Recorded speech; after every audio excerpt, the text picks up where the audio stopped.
안녕하세요. 차업주의 이프리입니다. 이번 영상은 2021년 마지막 기업 분석이 되겠네요. 저희 차업주와 이 2021년을 함께 해주셔서 감사드립니다. 일단 바로 기업 분석을 시작하겠습니다. 이번 주에 다룰 기업은 노바텍입니다. 현재 시가총액은 4,254억 원이네요. 바로 다 들어가 보겠습니다. 먼저 배당과 관련된 두 공시가 눈에 들어오네요. 첫 번째는 현금 배당이고 두 번째는 주식 배당인데요. 먼저 현금 배당을 보면 자기 주식을 제외한 보통주 1주당 150원의 배당을 지급하여 총 14.8억의 배당금을 지급하는군요. 그런데 이렇게 배당금을 주는 것에 그치지 않고 주식 배당까지 주는 것이니 주식 배당 공시도 봐보면 자기 주식을 제외한 보통주 1주당 0.05주의 주식을 부여하네요. 따라서 총 49만 4,087주의 신주를 발행하게 되는 것이죠. 기존 주주분들에게 참 좋겠습니다. 노바텍이 이렇게 현금과 주식 배당을 하는 것을 보건대 자금을 잘 벌어들이는 회사인 것을 추측해 볼 수 있고 또 최대 주주의 지분이 넉넉하다는 것을 추측해 볼 수 있으며 앞으로도 지배력을 올리려는 방향성도 추측해 볼 수 있겠습니다. 유통 주식을 소량 늘리게 되는 효과도 있겠죠. 모두에게 좋은 결정이라 생각됩니다. 그리고 자기 주식 취득 결정 공시가 두 개 보이는데요. 하나는 30억 규모의 자기 주식을 장내 매수하는 것이고 다른 하나는 34억 규모의 자기 주식을 장내 매수하는 것입니다. 매번 강조하지만 이러한 자기 주식 취득은 언제나 옳죠. 장내 매수로 주가 방어도 되고 자기 주식이 증가되면 최대 주주의 지배력도 강화되고 또 노바텍을 가장 잘 아는 노바텍이 취득하는 자기 주식은 투자 수단으로도 최고죠. 합법적인 내부 정보가 되니까요. 그리고 향후 처분을 통해서 자금을 마련할 수도 있습니다. 이렇게 여러모로 활용할 수 있는 것이 바로 자기 주식이죠. 좋네요. 그리고 최대 주주인 오춘택 대표의 대량 보유 상황 보고서도 보입니다. 이러한 보유 상황 보고서에는 보유 주식 변동도 있고 주요 계약 체결 변동도 있죠. 먼저 보유 주식 변동을 보면 임직원 및 특수관계인의 지분 변동이 여럿이지만 크게 주목할 만한 이슈는 아니라 생각되고 또 주요 계약 체결 내용도 봐보면 오춘택 대표가 보유한 주식을 담보로 제공하여 신용대출을 받았다는 것을 알 수 있습니다. 대출 계약은 총 2개인데 당시 시가 193억에 해당하는 50만 주를 담보로 제공하여 50억을 대출받고 또 당시 시가 132억에 해당하는 41만 주를 담보로 제공하여 50억을 대출받았죠. 개인사일 수 있기에 역시 주목할 만한 이슈는 아닌 것으로 보이는데 최대 주주가 주식을 담보로 신용대출을 받은 것이니 체크해두어야겠죠. 여러 기업들에서 이렇게 최대 주주가 보유 주식을 담보로 대출을 받은 사례들을 볼 수 있습니다. 그러면 이제 이 페이지로 가보겠습니다. 먼저 감사보고서가 보이니 확인해봐야겠네요. 노바텍은 자본 잠식, 법차손, 영업손실, 매출액 모두 문제없는 스몰캡임을 알 수 있네요. 거래소 퇴출 규정 요건에 어떠한 것도 해당되지 않습니다. 그리고 매출액 또는 손익구조 변동 공시가 있는데 보시면 노바텍의 20년 사업이 전년도에 비해 크게 상승한 것을 알 수 있습니다. 매출은 159% 상승, 영익은 430% 상승, 순익은 393% 상승. 무슨 일이 있었던 걸까요? 엄청난 상승을 보여줬습니다. 사측은 이러한 실적 상승의 이유로 쉴드마근의 판매 증가가 있었고 해외법인의 가동에 따른 원가 개선도 있었음을 밝혔네요. 어마어마한 실적 상승을 보여줬군요. 이 부분 보고서에서 살펴보겠습니다. 그리고 다시 공시로 돌아오면 여러 임직원들의 지분 변동 공시들이 보이는데요. 매도하거나 증여하거나 스톡 옵션을 행사하거나 등의 이유로 조금씩 지분이 변화된 것입니다.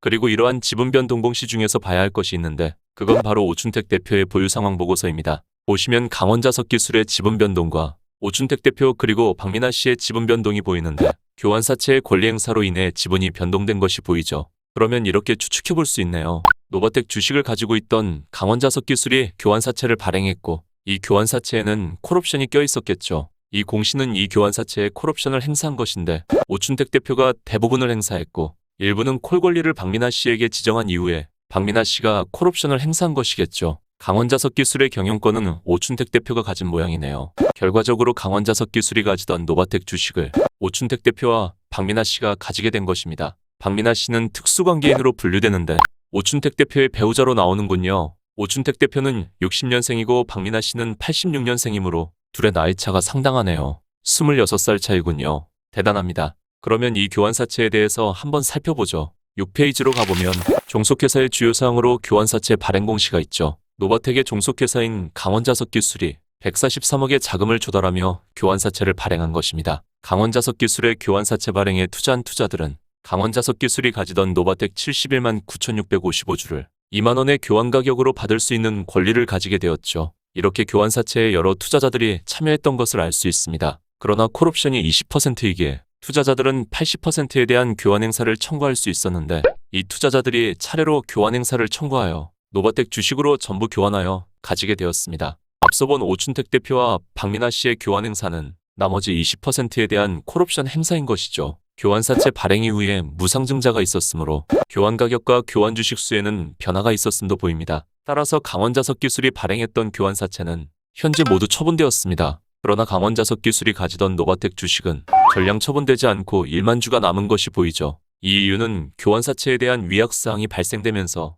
일부 투자자 물량을 다시 강원자석기술이 취득하게 된 것입니다. 여기는 5천 주라고 나와 있으나 이후에 무상증자를 했기에 위약으로 취득하게 된 것은 1만 주죠. 따라서 노바텍의 자회사인 강원자석기술은 교환사채를 발행하며 자금을 조달했고 강원자석기술이 가지던 노바텍 주식 대부분은 교환사채 투자자들이 가지게 되었으며 매도 청구권은 오춘택 씨와 배우자인 박민하 씨가 행사하여 노바텍 소유 주식을 늘리게 된 것을 알 수 있습니다. 이렇게 박민하 씨는 15만 1000주의 노바텍 주식을 가지게 되는데 기존의 박민하 씨가 소유하는 9만 6천 주도 최대 주주인 오춘택 대표가 수중한 물량임을 알 수 있습니다. 무상증자 전에 주었기 때문에 주식수는 4만 8천 주로 나와 있죠. 아무튼 노바텍과 강원자석기술 그리고 최대 주주 및 특수관계인에게 이러한 이유로 지분 변화가 있었음을 알 수 있습니다. 그러면 이제 3페이지를 보겠습니다. 먼저 자기 주식 처분 결과 보고서가 보이는데 임직원에게 상여금을 지급하기 위한 목적으로 3만 주의 자기 주식을 당시 7만 3천 원의 가격에 처분하여 20억을 마련한 것을 알 수 있죠. 이렇게 자기 주식은 정말 유용하게 쓰일 수 있습니다. 주주에게나 회사에게나 직원에게나 모두에게나 좋죠. 노바텍도 자기 주식 활용을 참 잘하네요. 그리고 그의 공시들은 대부분 지분 변동 공시죠. 그리고 무상증자 권배락이 보입니다. 따라서 노바텍이 무상증자를 했고 임직원들의 무상신주 취득이 발생하게 되면서 이러한 지분 변화가 발생한 것을 알 수 있습니다. 다음 페이지로 가서 무상증자 내용을 봐보면 여기 무상증자 결정 공시가 있습니다. 보시면 보통주 1주당 1주의 주식을 발행하는 무상증자였죠. 무상증자는 액면가가 그대로이면서 주식수가 증가함으로 자본금이 증가하게 되는데 이러한 재원은 역시 자본잉여금으로 한 것을 알 수 있습니다. 그리고 또 자기 주식 처분 결정 공시가 보이네요. 보유하던 자기 주식 26만 주 중에서 23만 주를 6만 6,563원에 처분하여 153억을 마련할 것이고 이를 사업 확대를 위한 자금으로 쓸 것이라는 내용입니다. 역시 노바텍도 자기 주식 활용상타치 회사네요. 신주 발행을 줄이고 최대 주주에게도 일반 주주에게도 서로에게 좋게 잘 경영하고 있다고 생각됩니다. 이렇게 자기 주식 23만 주는 이러한 투자사들에게 처분했음도 알 수 있죠. 그래서 자기 주식이 3만 주 남게 된 것이고 앞서 봤듯이 자녀 3만 주는 임직원에게 상여금으로 처분한 것이군요. 그러면 2020년 초까지의 공시들을 얼추 살펴본 것 같으니 이제 보고서를 봐보겠습니다. 3분기 보고서 클릭. 노바텍은 2007년에 설립되었습니다. 설립 당시 이름은 엠플러스였으니 현재 코스닥 상장사의 사명과 같았네요. 이후 2018년에 상호를 노바텍으로 변경하며 코스닥 시장으로 상장했음을 알 수 있습니다. 본사는 기흥구에 위치해 있고 비즈니스 센터에 여러 사무실을 사용하나 보군요. 종속회사를 보면 이렇게 4곳을 볼 수 있고 이 중 2곳은 규모가 있는 주요 종속기업입니다. 노바랩스는 앞서 봤던 강원자석기술이 사명을 변경한 것이고 기존 베트남 법인이 있는 것이 보이는데 외주가공을 위한 베트남 신규 법인을 새로 편입한 점도 눈에 띄네요. 이 신규 종속 베트남 법인 노바코스라는 곳은 올 초에 인수한 스마트폰 태블릿 케이스 전문기업입니다. 카셔스나 인수 후 나부커소 사명을 변경했네요. 스마트폰 커버에 쓰이는 차폐자석을 삼전에 공급하는 노바텍이 케이스에 원단을 씌우는 베트남 기업을 인수하여 완제품 공정을 갖추기 위한 목적임을 알 수 있죠. 그리고 중국 법인도 보이는군요. 그의 출자 현황을 봐보면 앞서 본 종속회사 외에 캐싱맥넷이라는 중국 법인이 있네요. 사업영위 목적으로 20% 지분을 가진 관계사인 것을 알 수 있습니다. 이제 총 주식수를 봐보면 우선주는 없고 보통주로만 1008만 1744주가 있네요. 무상증자로 인해 총 주식수의 증가가 되었는데도 그렇게 많은 주식을 가지지는 않았죠.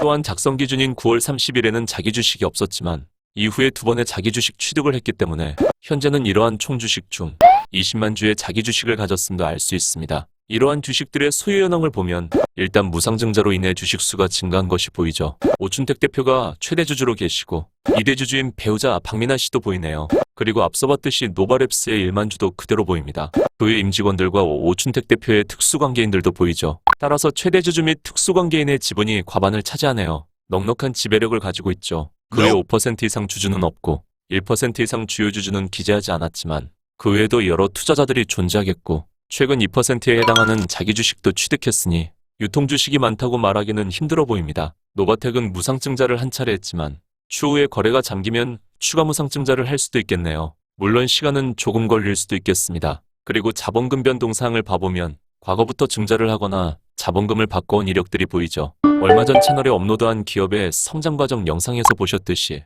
이렇게 성장하는 기업들은 증자로 인한 자금 조달도 필요하지만 실적이 빠르게 안정 단계에 이르게 된다면 주식 수를 크게 늘리는 작업도 병행해줘야 합니다. 만약에 상장을 하지 않겠다면 큰 상관은 없겠지만요. 현재 노바텍은 미상환 매자닌도 없습니다. 그리고 종속회사인 노바랩스의 교환사채도 앞서 말씀드렸듯이 이제 없습니다. 그러면 이제 재무제표를 봐볼까요? 재무상태표는 연결로 보겠고 손익계산서는 별도와 연결 모두 보겠습니다. 먼저 자산을 보면 현금 성자산이 넉넉하게 있네요. 그 외 공정가치 측정 금융자산으로도 300억가량이 있습니다. 채권이나 주식 등의 형태로 투자하여 차익을 낼 수 있는 자산이죠. 따라서 노바텍은 유동성 현금 자산이 상당하네요. 그리고 매출 채권도 3배가량 늘었습니다. 거의 모든 기업들이 거래 시 어음 및 외상대금을 사용하기에 크게 증가한 매출과 연계되어 증가했겠죠. 그리고 유형자산의 증가도 눈에 띄네요. 보시면 토지, 건물, 기기 및 건설 중인 자산도 비중이 있죠. 따라서 캐파 증설과 관련 것으로 보면 되겠군요. 좋아 보이네요. 정확한 것은 문의가 필요하겠습니다. 사업적인 변화로 인한 순훈전자본의 변화와 유형자산의 증가, 그리고 유동가능 연금자산이 자산 총계의 60% 이상이라는 것이 좋아 보입니다. 이제 부채 부분을 보면 전체적으로 부채들의 감소가 보이네요. 먼저 교환사채의 소멸이 보이고 파생상품 부채의 감소도 교환사채의 소멸로 인한 것이겠죠. 단기법인세 부채도 감소했고 골고루 감소했습니다. 그리고 부채에서 가장 눈에 띄는 것은 차입금이 없다는 것이죠. 노바텍도 무차입 경영을 추구하는 기업인가 보군요. 부채가 100억밖에 안 됩니다. 자산이 1300억이고 이 중에서 유동성 자산은 800억이 넘는데 부채는 고작 100억입니다. 지난주에 다룬 KINX처럼 상당히 재무적으로 탄탄한 기업이네요. 그러면 자본 쪽을 봐보겠습니다. 우선 1:1 무상증자를 했으니 자본금의 증가가 보이죠. 그러나 2배보다도 조금 더 증가했습니다. 임직원의 스톡옵션 행사가 있었겠죠. 그리고 무상증자의 재원으로 사용한 자본잉여금은 오히려 증가했네요. 자본잉여금에서 주식 발행 초과금은 감소했겠지만 스톡옵션 행사나 자기 주식 등에 따른 것 때문이죠. 무상증자를 했어도 노바텍의 자본금은 크지 않습니다. 또한 자본잉여금도 넉넉하죠. 따라서 향후 추가 무상증자도 가능하겠다는 생각입니다. 노바텍의 자본금 대비 자기 자본은 상당히 넉넉합니다. 자금 걱정을 할 필요가 없는 회사로 보이네요. 그러면 실적을 봐볼까요? 먼저 별도 실적을 봐보겠습니다. 먼저 노바텍 별도 매출은 크게 감소했네요. 그러나 감소한 매출에도 매출원가가 상당히 낮아서 영업이익이 나는 구조군요. 또한 매출 규모가 전체 대비 크질 않은데 노바텍은 종속회사들의 사업 비중이 큰 형태겠네요. 그리고 기타 수익의 증가가 눈에 띄는데 보시면 기술료 수익이 발생되면서 증가한 것을 알 수 있습니다. 기술료는 주로 바이오 기업들에서 찾아볼 수 있는 것으로서 기술을 이전해주고 그에 대한 로열티를 받는 것인데 노바텍과 종속기업인 베트남법인 간의 거래에서 발생된 것으로 보아 노바텍이 베트남법인에게 기술을 이전해주고 베트남법인이 사업의 일을 적용하는 형태라는 생각이 듭니다. 따라서 노바텍 별도 실적으로 이러한 순이익이 발생되었네요. 그렇다면 노바텍 별도 매출의 감소는 사업 부진보다는 이러한 기술 이전과 관련된 사업 변화가 아닐까 추측되는군요. 그러면 연결손익계산서도 봐보겠습니다. 앞서 30% 손익 변동 공시에서 봤듯이 노바텍의 지난해 실적은 크게 증가한 것이었죠. 그러나 올해는 전년 대비보다 더 증가했습니다. 성장세가 대단하네요.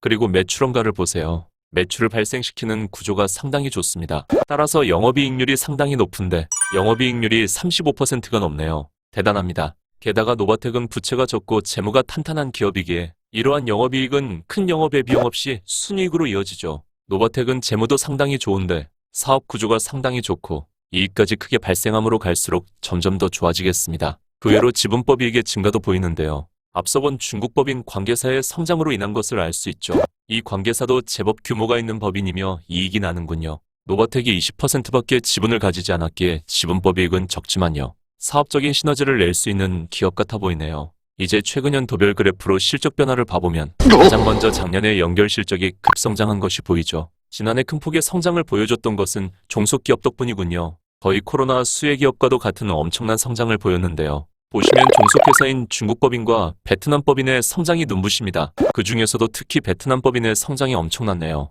이익률이 엄청나군요. 반면 노바텍 별도 실적을 보면 오히려 감소한 것이 보이죠. 따라서 노바텍 별도의 실적 감소는 부진이라기보다는 종속회사의 역량을 집중하는 모습 같네요. 특히 베트남법인에게는 기술을 이전해주면서 사업을 집중하고 있는 모습입니다. 따라서 지난해 엄청난 성장을 보여줬군요. 역시나 과거 2018년 기사를 찾아보니 이러한 내용이 있네요. 생산 거점을 국내에서 베트남으로 옮긴다는 것이죠. 따라서 노바텍 별도 손익에서의 감소로 드러난 것이겠고 베트남 법인의 급성장도 이해가 되네요. 그리고 앞서 본 중국 법인 관계사는 히토류를 1차 가공하는 기업입니다. 이곳에서 원재료인 히토류를 소결하면 노바텍 제품이 강한 자성을 가질 수 있죠. 동시에 노바텍 제품의 원료가 되는 히토류의 수급망도 안정화시키는 역할을 하겠네요. 제품의 수직 계열화를 갖춘 것으로도 보면 되겠습니다. 그리고 노바텍의 베트남 법인은 전략적 요충지인 것 같네요. 국내 생산 거점을 베트남으로 옮겨 인건비를 감축하고 제품의 원료가 되는 히토류의 공급도 원활하게 하고 고객사인 삼성전자가 있는 방린성에 함께 위치해 있으니 제품 전달 시 물류비도 꽤나 절감시킬 수 있게 되므로 이렇게 엄청난 이익률이 가능한 것이겠군요. 좋은데요? 자, 그러면 어떠한 사업을 하길래 이러한 변화를 보였는지 노바텍의 사업을 살펴볼까요? 노바텍은 이러한 사업을 합니다. 주요 제품이 마그넷과 심재 이렇게 두 가지네요. 간단히 말하면 자석이란 얘기입니다. 저희 채널에 자석 관련 사업을 하는 유니온 머티리얼을 다룬 적이 있죠. 유니온 머티리얼은 페라이트 자석을 사용한 제품을 생산했었는데 노바텍은 히토류계 자석인 네오디움 자석을 사용하여 제품을 생산합니다. 네오디움은 주기율표의 란탄엄족에 속하는 히토류 원소로서 기계적 강도가 높고 낮은 비중 덕분에 소형화 경량화에 용이합니다. 페라이트 자석 대비 2배 이상의 자력이 발생된다고 하네요. 소형화가 가능하다고 하니 확장성이 있어 좋겠군요. 유니온 머티리얼의 페라이트 자석은 한정된 자원인 히토류계 자석을 대체할 것으로 전망되며 여기저기 제품에 적용된다고 했었는데 노바텍의 네오디움 자석은 히토류 중에서도 자원이 풍부한 편에 속합니다. 따라서 원재료 수급면에서 큰 걱정을 덜 수 있겠군요. 이렇게 두 기업 모두 히토류 관련 이슈로 부각받기도 하나 봅니다. 노바텍은 이러한 네오디움 자석에 차폐 기술을 적용시켰습니다. 이것이 기존 자석의 자력이라면 차폐 기술을 적용한 자석은 이렇게 자력을 선택적으로 이용합니다. 자력을 차단할 부위는 차단하고 자력이 필요한 부위에는 증폭시키는 기술이죠. 차폐 자석 원천 기술 및 특허를 보유한 노바텍은 네오디움 자석에 이러한 차폐 기술을 적용시켜 스마트폰 커버에 적용시켰습니다. 이 커버는 디스플레이를 켜고 끄는 역할도 수행하죠. 동시에 디스플레이 방향으로의 자력은 차단하겠네요. 자력은 전자기기의 오작동을 유발할 수 있기 때문입니다. 그리고 이와 유사하게 태블릿 커버에 접히는 여러 부분에 삽입되는데 이게 심재라는 제품이군요. 태블릿을 여러 각도로 볼 수 있게 해주고 동시에 자력을 차단하고 싶은 부분에는 또 차폐 기술을 적용시킵니다. 고객사의 제품별로 요청에 맞게 이를 설계하여 구현해주죠. 따라서 이러한 커버들과 맞닿을 수 있는 태블릿 스마트폰 단말기 부분에도 적용되겠네요. 따라서 삼성전자가 있는 방린성에 함께 위치한 노바텍 베트남 공장의 주력 아이템인 자석 제품들의 엄청난 매출 상승을 볼 수 있던 것입니다. 그러나 스마트폰 커버를 사용하지 않는 사람들도 꽤 많죠. 근데 이제는 더 큰 시장이 열립니다. 폴더블폰 시장이 확대되기 때문이죠.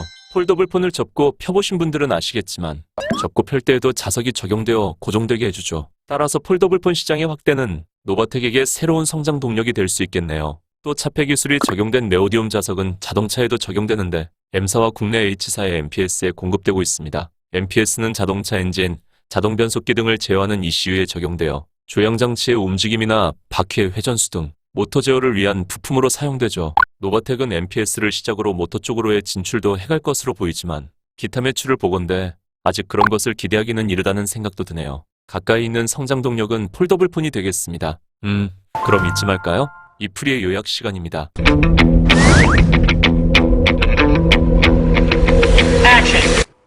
노바텍은 정말 안정적인 재물을 가지고 있습니다. 유동자금이 상당하기에 향후 신주를 발행하지 않고도 사업을 확대할 수 있는 여력이 상당하죠. 또한 안정적인 이익 창출 구조를 가지고 있습니다. 게다가 35%의 높은 이익률을 가질 수 있던 배경에는 관계사로 원재료를 가공하여 외주 생산을 줄이고 생산 거점을 베트남으로 옮겨 여러 비용을 감축한 덕분이겠죠. 자석 제품이 공급되는 케이스의 원단 기업까지도 인수했으니 원재료의 가공부터 제품의 수직 계열화를 갖춘 기업입니다. 관계사와 종속회사를 통해 차폐 자석 제품 및 사업의 방향성을 제대로 설정했다는 생각이네요. 아무래도 가격 기술 경쟁력이 있어서 괜찮겠습니다. 따라서 이러한 이익 구조로 인해 재무 상태는 점점 더 좋아질 수밖에 없겠고 풍부한 자금으로 사업상 가격 기술 경쟁력을 보완하는데 사용해서 계속 발전해 나갈 수 있겠네요. 그리고 최근 21년 4분기부터 폴더블폰형 차폐 자석의 공급을 시작했다고 하니 향후 폴더블폰 시장 개화에 따른 실적 증가도 보일 수 있겠군요. 이러한 폴더블폰 시장은 결코 작지 않기 때문에